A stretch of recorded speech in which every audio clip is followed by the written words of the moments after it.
The following segment is brought to you by Intermountain Healthcare and the Utah Department of Health. Well, there's a good chance you've heard about iodine. You use it for cuts, right?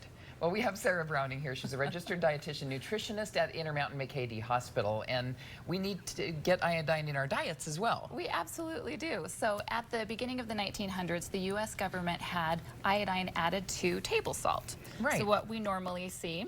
Iodized. Yeah, so iodized table salt, and what that was for was to help prevent some of the risks that we have with low iodine intake, which can include goiter and birth defects and brain damage.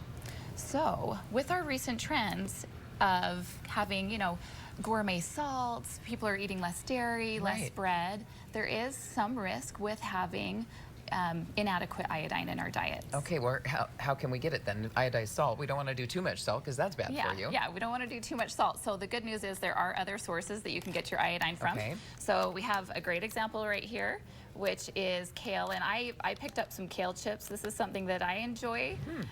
Kale is a great source. It is variable depending on what variety you get, but it can be a great source of iodine. And iodine is naturally in kale. Naturally. Okay. This is I'm sorry, kale, this is seaweed.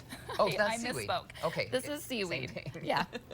So green and so crispy. wonderful. Also from the sea, we have saltwater fish is another great way to get your iodine intake. So I brought sardines. Not everyone likes them. You can put those in recipes and yeah, salmon, any seafood, you can get a great source of iodine. So the thing that might surprise people is that the salt that we get in our processed food, which is where most Americans get the majority of their salt intake, comes from processed foods.